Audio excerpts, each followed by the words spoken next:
दोस्तों, आज हमारे पास रिपेयरिंग के लिए टाटा स्काई का ये सेटअप बॉक्स आया है। कस्टमर का इसमें कंप्लेंट है कि इसका जो मेन स्विच है उसको ऑन करने के 20-25 मिनट के बाद यहाँ पे पावर आती है। यानी कि ये सेटअप बॉक्स को जो पावर मिलती है वो 20-25 मिनट के बाद मिलती है, जब हम इसका इनपुट का स्विच ऑन कर देते हैं। और उसके बाद 20-25 मिनट के बाद ये ऑन भी हो जाता है और सारी वर्किंग इसकी ठीक रहती है। टीवी भी सही चलता है, एलईडी वगैरह कोई प्रॉब्लम नहीं है। लेकिन जब भी आप इसको पावर ऑन करेंगे, इसका इनपुट स्विच ऑन करेंगे, उसके 20-25 मिनट के बाद इसको पावर मिलती है।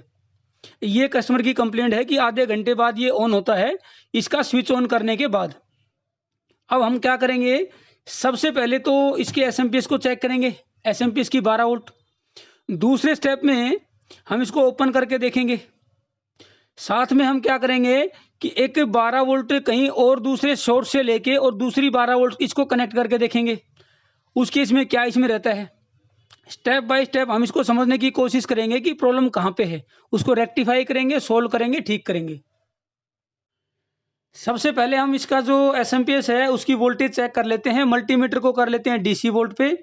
ये मैंने लगाया यहाँ पे ब्लैक प्रोब, और जो है यहाँ पे अंदर वाली साइड लगाएंगे रेड प्रोब। एसएमपीएस की वोल्टेज है जी 12.42, यानी कि बिल्कुल सही है। एसएमपीएस जो वोल्टेज निकाल रहा है वो यहाँ पे 12.42 बिल्कुल सही निकाल रहा है। अब इस एसएमपीएस को यहाँ पे कनेक्ट करते हैं इसमें और चेक करते हैं। एसएमपीएस कनेक्ट कर दिया, लेकिन यहाँ पे पावर नहीं आई है। अब कस्टमर कहता है कि यहाँ पे जो पावर आएगी वो आधे घंटे के बाद आएगी, 20-25 मिनट के बाद आती है। ठीक है, तो यहाँ पे पावर क्यों नहीं आई? अब इसको इंश्योर करने के लिए हम इसको एक बार ओपन कर लेते हैं कि अंदर इसके कनेक्टर वगैरह में कोई लूज पॉइंट वगैरह तो नहीं है।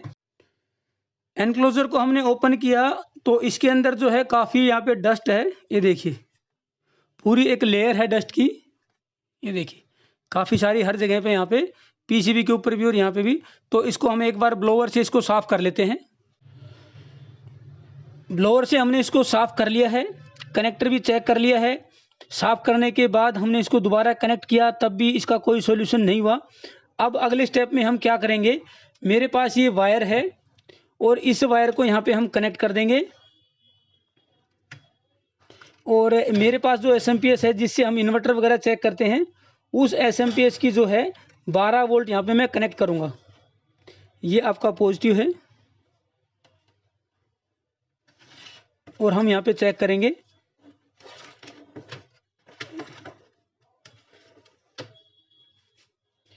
अब मैं इस पे नेगेटिव कनेक्ट करता हूँ। ये नेगेटिव है। ये यहाँ पे ये देखिए एलईडी इंडिकेशन आ गया है। दूसरा एसएमपीएस लगाते ही एलईडी इंडिकेशन आ गया है। ये मैं इसको रिमूव कर देता हूँ। और जब हमारा इसके साथ में जो एसएमपीएस है उसको कनेक्ट करते हैं तो ये ऑन नहीं होता है। हालांकि एसएमपीएस हमारे को यहाँ पे पूरी 12.4 वोल्ट दिखा रहा है। देखिए इसका जो और आपका एसएमपीएस है जो इसमें अभी कनेक्टेड था कस्टमर के साथ में, जो कस्टमर लेके आया था, ये देखिए मैं आपको चेक करवा देता हूँ। वोल्टेज 12.4 है, लेकिन इसको कनेक्ट करने से आपका ये ऑन नहीं होता है। ये देखिए ऑन नहीं हुआ है। और 20-25 आधे घंटे मिनट के बाद आधे घंटे के बाद ये जो है आपका ऑन हो जाएगा।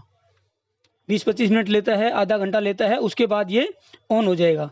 यानी कि अब हमारी प्रॉब्लम ये क्लियर हो गई है कि हमारी सेटअप बॉक्स में तो प्रॉब्लम नहीं है, कहीं ना कहीं जो प्रॉब्लम है वो आपके इस एसएमपीएस में है। हालांकि इसकी आउटपुट वोल्टेज पूरी 12.4 है। अब इसको ओपन करके देखते हैं कहीं लोड पे ये जो वोल्टेज है ये कहीं सप्रेस तो नहीं है, दब तो नहीं जाती है, सिंक तो नहीं होती है। उसको एक बार यहाँ पे चेक करेंगे, उसका क्या प्रॉब्लम है उसको डायग्नोस करेंगे, ठीक करेंगे, रिपेयर करेंगे। एसएमपीएस के एनक्लोजर को हमने ओपन कर दिया है। अब मैं यहाँ पे इसकी जो जैक है उसको कनेक्ट करूँगा। आपने ऑब्जर्व करना है इसकी जो एलईडी है उसको। जैसे ही मैं कनेक्ट करूँगा तो इस एलईडी की ब्राइटनेस कम हो जाएगी, फ्लिकर करने लगेगी। अभी इसकी ब्राइटनेस देखिए। अब मैं कनेक्ट कर रहा हूँ इसको, जैसे ही कनेक्ट किया ब्राइटनेस इसकी कम हो गई है और फ्लिकर करने लगी है ये। इसका मतलब इसकी जो वोल्टेज है वो सप्रेस हो गई है, वोल्टेज दब गई है। निकाल दिया, ब्राइटनेस पूरी है, स्टेडी है।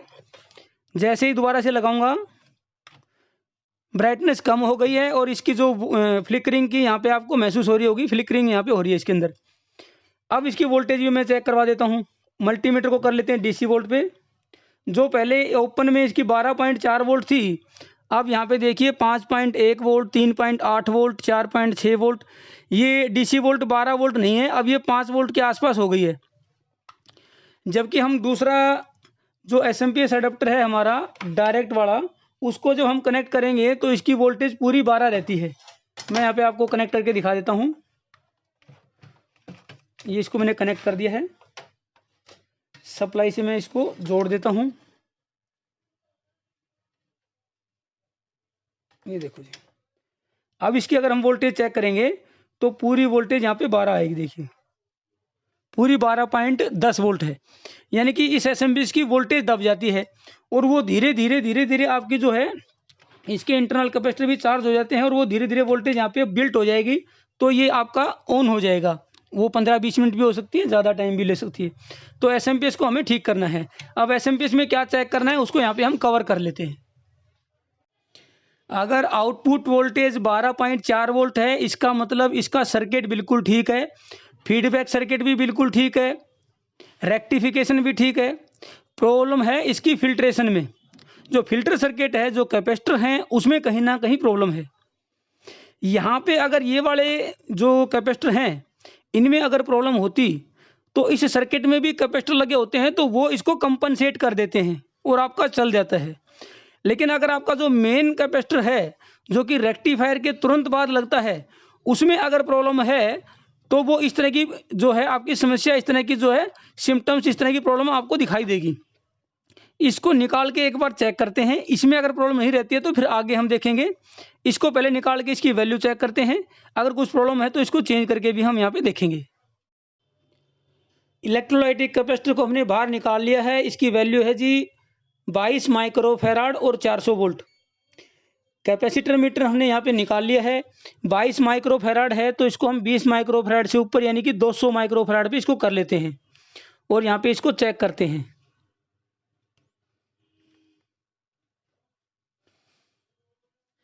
कोई भी वैल्यू ये शो नहीं कर रहा है। इसका मतलब ये जो कैपेसिटर है ये पूरे तरीके से ख़राब हो चुका है। इसकी वैल्यू के अंदर वेरिएशन नहीं आई है, ये पूरे तरीके से ख़राब हो चुका है। ये कैपेसिटर 1-2 माइक्रोफैराड भी ये नहीं दिखा रहा है, तो इसका मतलब ये कैपेसिटर जो है बिल्कुल पूरे तरीके से ख़राब हो चुका है, जिसकी वजह से ये फिल्ट्रेशन इसकी नहीं थी और ये आपका यहाँ पे वोल्टेज आपकी फ्लिकर कर रही थी क्योंकि इसका प्रॉपर यहाँ पे फिल्ट्रेशन नहीं था। अब दूसरा मेरे पास एक कैपेसिटर है जिसकी वैल्यू है 47 माइक्रोफैराड और 400 वोल्ट। इसको एक बार चेक करते हैं।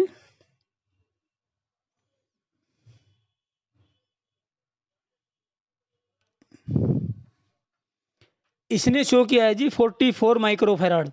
क्योंकि कैपेसिटर पुराना है इसलिए यहाँ पे इसकी वैल्यू थोड़ी सी डाउन है। लेकिन हमारे पास तो 22 माइक्रोफैराड था, उसने यहाँ पे 0 दिखाया है।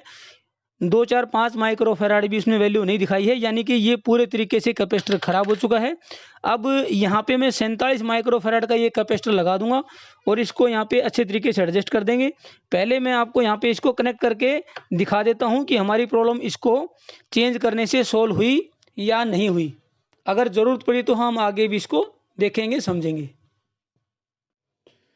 इलेक्ट्रोलाइट कैपेसिटर हमने यहाँ पे चेंज कर दिया है, पीछे से स्विच ऑन कर दिया है। अब मैं इसके जैक को यहाँ पे कनेक्ट करूँगा सेटअप बॉक्स पे। एलईडी की ब्राइटनेस देखें, फ्लिकर तो नहीं करती है वो देखें, कोई फ्लिकरिंग नहीं है, ब्राइटनेस भी सेम है, कोई ब्राइटनेस में डाउन नहीं है। सामने पावर भी यहाँ पे आ गई है। ये देखिए स्टैंड बाई की जो एलईडी है पावर ऑन की, वो यहाँ पे आपकी ऑन हो गई है। हमारी प्रॉब्लम यहाँ पे रेक्टिफाई हो चुकी है, सोल्व हो चुकी है। एसएमपीएस की डीसी वोल्ट है लोड पे, वो भी चेक करवा देता हूँ। 12.4 बिल्कुल भी डाउन नहीं हुई है, जो कि पहले 4-5 वोल्ट हो जाती थी वो अब यहाँ पे डाउन नहीं हुई है। इसी तरह के वीडियोस को देखने के लिए आप हमारे चैनल की प्लेलिस्ट पे जाके 470 से ज़्यादा वीडियो देख सकते हैं, रिपेयरिंग सीख सकते हैं।